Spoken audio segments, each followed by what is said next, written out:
Today is Saturday, April 30th, 2016, and this is the Bunny Slippers of Evil Job Seekers Call-In Show, presented by Evil Bunny Consulting. I'm your host, Tyrone Griffin, and if it's 3 p.m. and you have on your bunny slippers, you are not looking for a job. Welcome, first-time and returning listeners. In this show, we discuss strategies and tactics of job search, staying motivated, and dealing with career transition. For more tips, resources, daily motivations, and to listen to archive shows, go to the website bunnyslippersofevil.com. There you also find links to our Facebook page, our Twitter handle, and our YouTube channel. If you are listening live, you can call in with your questions at 347-202-0929. Again, that number is 347-202-0929. And now a word from our sponsors. Evil Bunny Consulting is the job search alternative to expensive outplacement. They have company-sponsored job search workshops as well as a one-on-one job search boot camp. For more information, go to bunnyslippersofevil.com. Resume Edit is the high-quality resume writing company of certified resume writers, starting at just $35. You can find them online at resume4edit.com or call 404-860-2473. Be sure to tell them you heard about them on the Bunny Slippers of Evil Job Seekers podcast.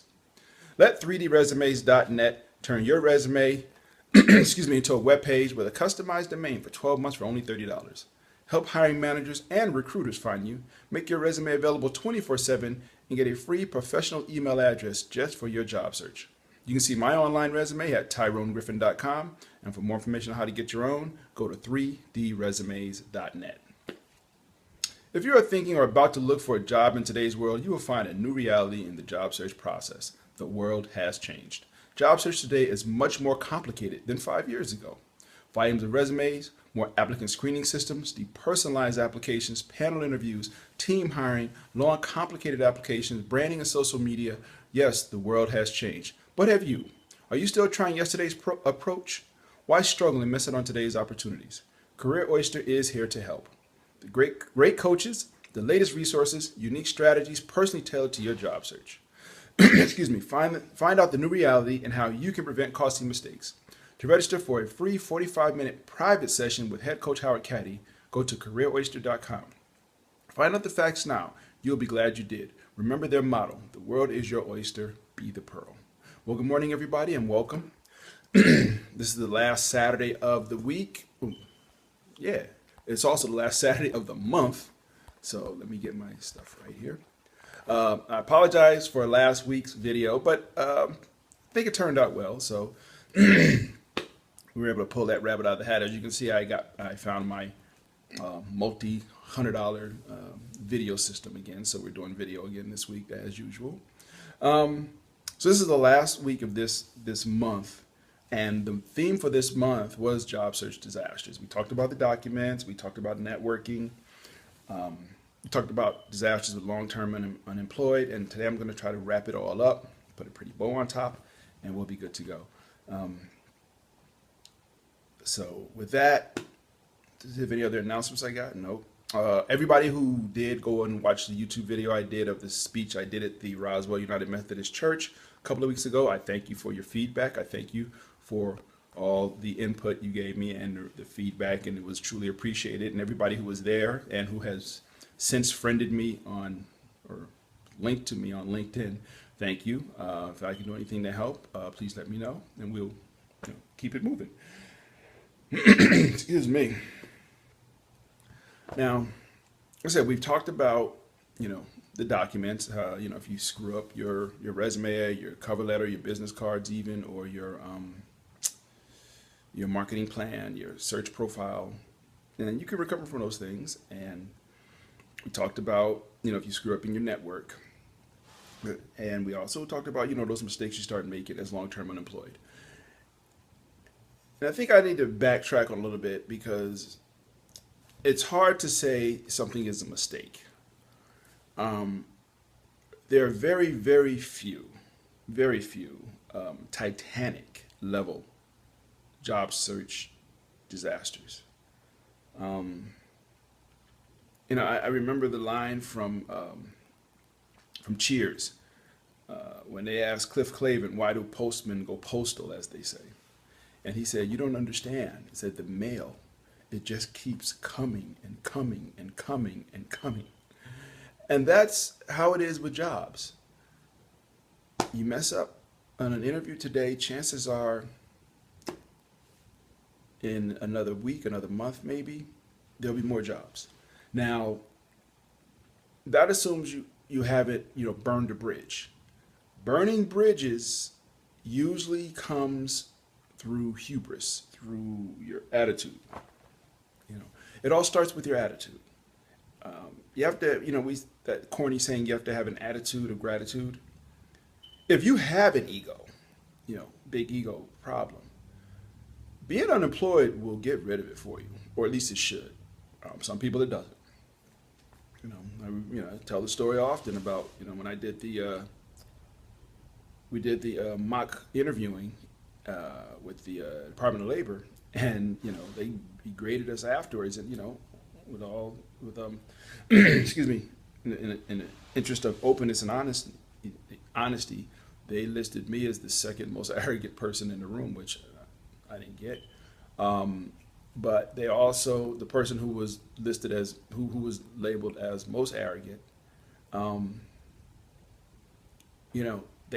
remember they said, "You act like you know more than the interviewer." And his response was, "Well, yeah, usually I do." And it just always stuck with me.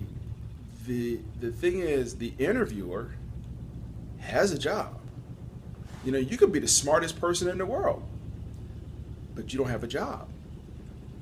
This week we just did the it's going on right now. Every couple of days is the NFL draft, and when with the top college prospects, the sports writers, whoever decides, well, these are the guys we think will be in the first round, so let's invite them up to New York and pay for them to stay over and get them nice suits and make sure their families are taken care of, things like that. Everybody else is like, you're young. But the thing about it, those guys at that table are probably without a doubt the best athletes in that room, because everybody else in the room is a bunch of fans and a bunch of league officials, and their families. So these guys are most likely the best athletes in the room. But until their name is called, not a one of them actually has a job. And every year it happens. There's a couple of people. There was some guy this year who, and this is kind of a rat hole. If you're on a drinking game, take a sip. But there was a guy who, right before the draft, he's supposed to be the top draft pick. He was possibly going as number one. And 2 days before the draft, or a few days before the draft, there was a video of this same guy with a gas mask on, smoking from a bong. And it's like, bruh, really? What was that about? He shot down to way low. I think he might have still gone in the first round or early second round, but this was potentially the number one pick. And he decided to smoke a bomb on video 2 days before the draft. It's like, how arrogant can you be?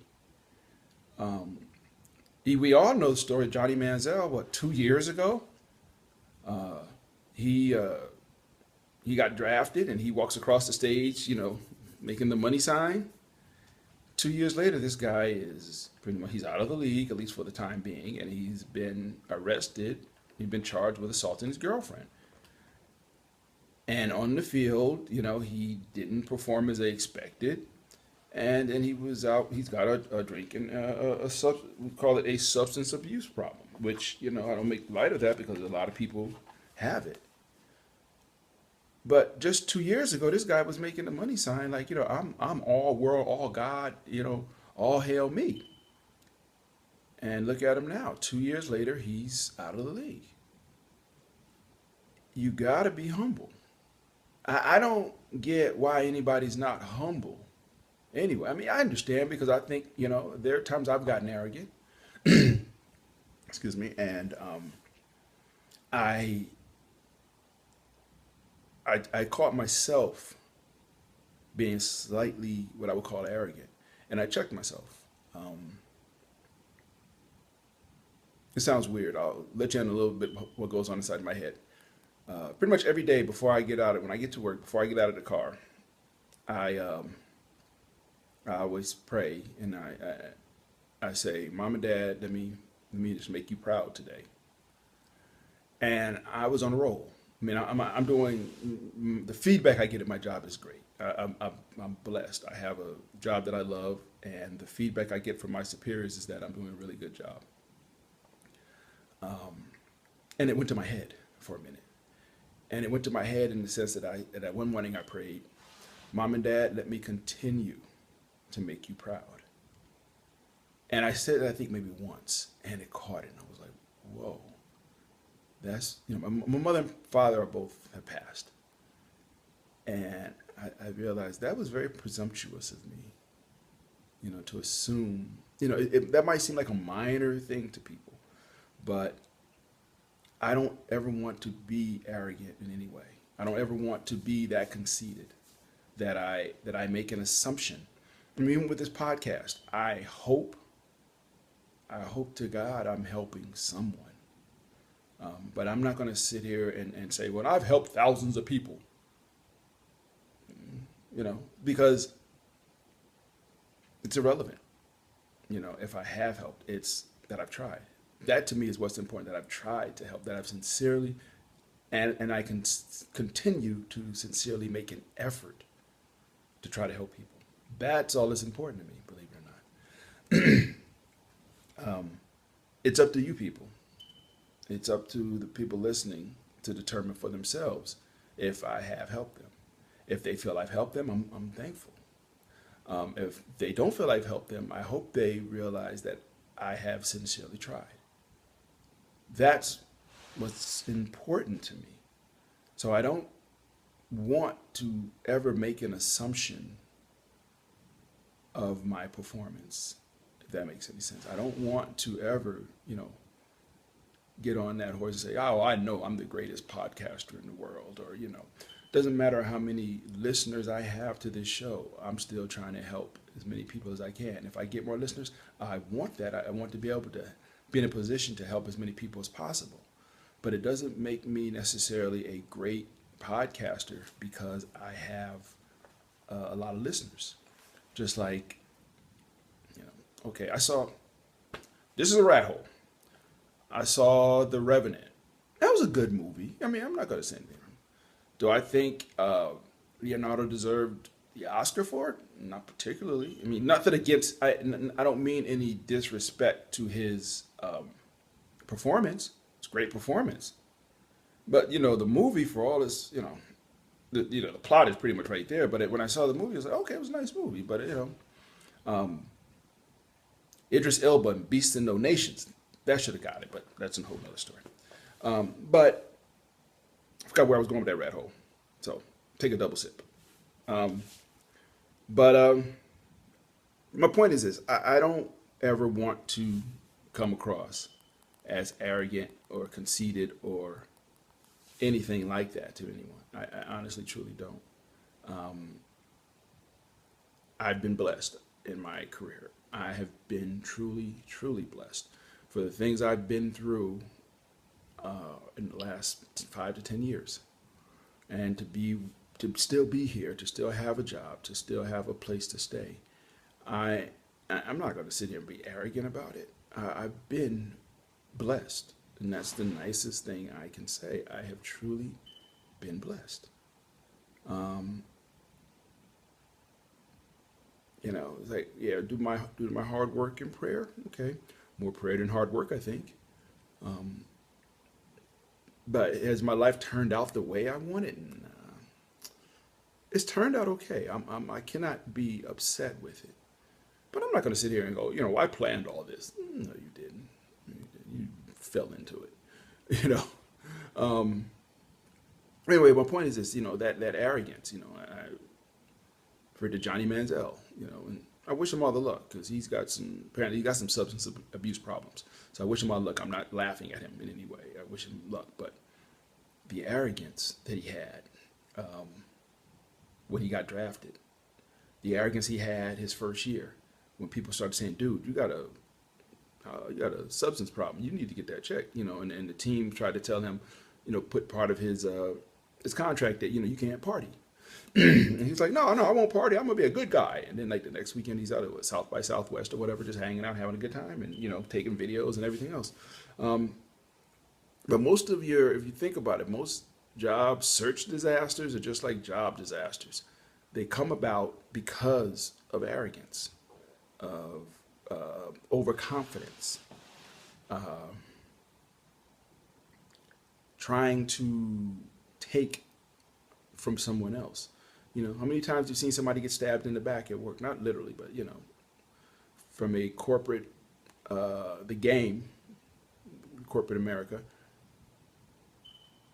and somebody tries to mess somebody else over or whatever, and end up getting stabbed in the back, and it blows up in their face. I knew when I first, early in my career, I remember there was a guy who was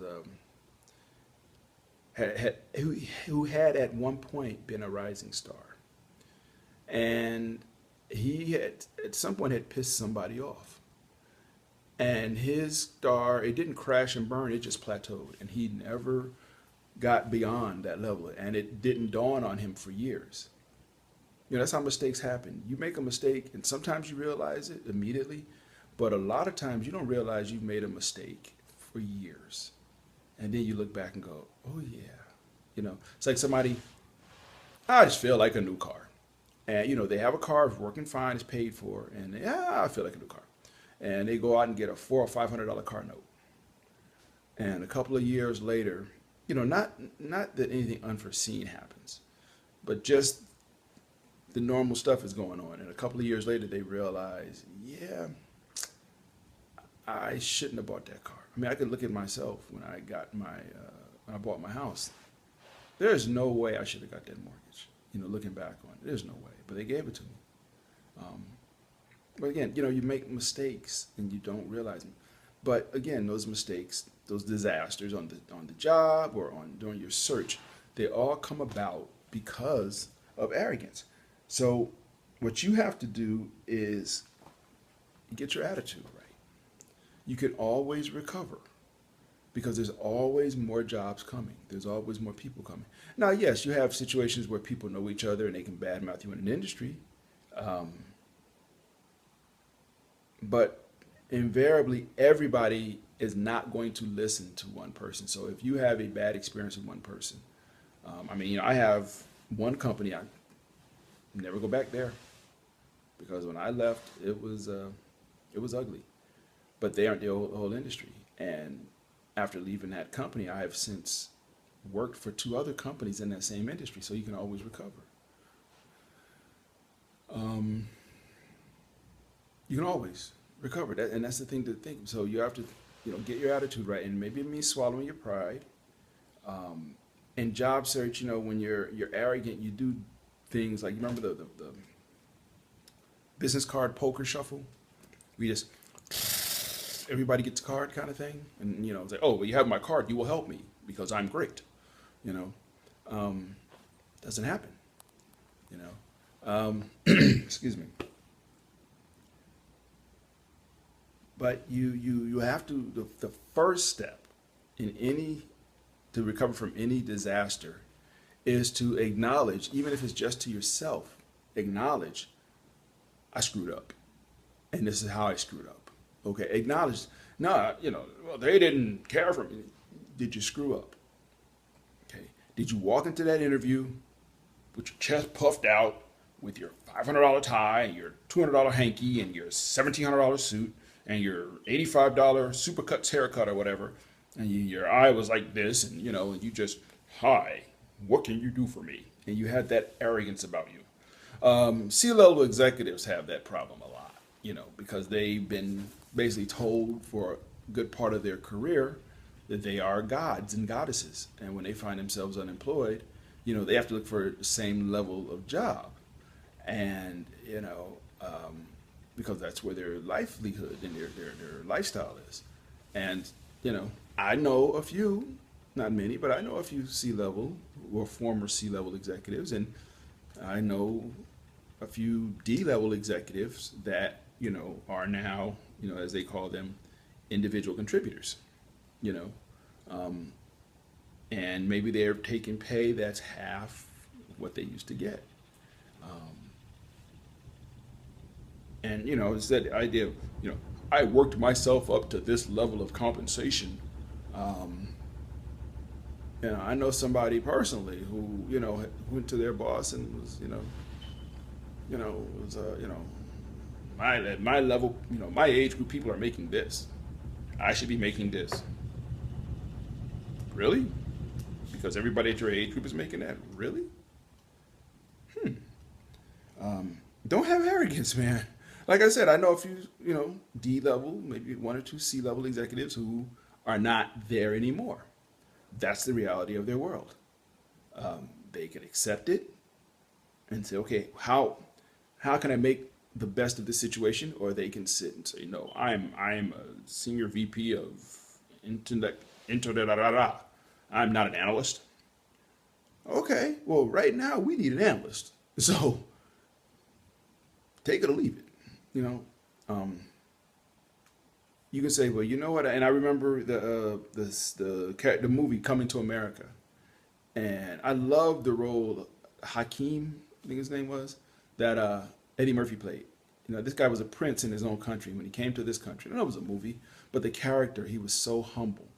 He was sweeping at McDowell's, sorry, and but he was sweeping with enthusiasm. He was proud to have that job. There's pride and there's ego. As a man or woman, if you are doing something that's legal to support your family, regardless of what it is, you should be proud. Have pride in your work. If you are, flipping burgers, if whatever, sanitation engineer, and I don't mean any disrespect toward sanitation engineers, but if you were at a level where you were compensated a lot more prior to that, and now you're not making that, you're doing what you can to feed your family. We get caught up in our society on egos. They do the annual issue Sunday magazine, what people make. And they get a bunch of people and they tell how much money they make a year, what their salary is. And, they stick a couple of entertainers on there. And, I think Jay-Z was on there making $53 million. And it's like, why is that even relevant? You got his picture next to somebody maybe making, $27,000 a year. And they're like, wow, Um, but those people are proud that they're working. They may not be happy with the compensation, but then again, none of us really ever are. But if you are providing for your family, either male or female, your job is to provide for your family, period. If you are providing for your family, you should be proud of that, period. That's it. That's all there is to it. You should be proud of that if you are providing for your family. Your job as a parent or a spouse is to do your best to provide for your family. It happens particularly when you're in transition that your spouse and when are you gonna get a job? We got bills to pay. Baby need formula. Or vice versa if it's a woman. You gonna help me with this money. And it's a hard thing to swallow. It's a hard thing to deal with when the person you love, care for, and trust, says hurtful things to you. And, then all of a sudden you want to just run out and, I'm going to demand a job, I did a show talking to friends and family of people in transition. Unless you've been in transition, even as a spouse, yeah, you might see the person every night and you see the heartache they go through, but you can't relate to it fully until you've been there. It's like if somebody comes back from war and they can tell you all the war stories in the world. They can tell you everything they saw and did, but they can't tell you what it felt like and what that feeling has done to them. When you're in transition, when you're out there looking for a job and you have nothing coming in, it's hard for anybody to relate to that who hasn't been there. So your attitude is what gets you out of job search disasters. Number one is to admit, if you make a mistake, admit it at least to yourself that you made a mistake, and then understand why you did it. What were your assumptions? Was it an issue of wrong assumptions about the outcome, or was it an impression of yourself that you alone held? That's what happens. I'm great. Why? Because I said I'm great. And then everybody else like, nah, you're not great. You're okay, but you're not great. And what happens? But the first thing is always you just have to be honest with yourself. On the job, when you make a mistake, own up to it. I worked at a company, and I am not exaggerating. We spent about 50 to 60% of our time on everything we did, making sure that if something blew up, because we dealt with the state legislature, and you spent over half your time making sure that if something blew up, you could point the finger at somebody else. Think about that a minute. Over half of our time was spent putting things together in such a way that if they blew up, I ain't gonna take the hit for that. I just put the deck together. I didn't come up with the idea. And that was sad. It was a waste of productivity, big time. Waste of brain power. So anyway, but yeah, no matter what the disaster you feel you have implemented on yourself, just have the right attitude. Just get your attitude right and focus on how to move on from there. And if it's necessary to apologize, apologize. Apologies go so far. Don't burn bridges. The job I have now, the recruiter that called me, I hadn't spoken to him in 5 years. And he called me on a Monday morning out of the blue. And by that Friday, I had a job offer working through him. Okay. Don't burn bridges, man. I don't care. If somebody wrongs you, say have a good day, have a nice life, and keep it moving. But when you start burning bridges on people, I'm never going to speak to that person again. Let me go and blow up their car. When you do those types of things, you find yourself in a situation where you will need that person again, or not that person, you'll need somebody else. Somebody does you wrong, the worst thing you can do is let them know it got to you. Because when people wrong you, they want it to have an effect. It's like in a fight, somebody smacks you as hard as they can. And they want to see you crumble, and you stand there. Okay, yeah, maybe your nose bleed a little bit. But other than that, you stand there.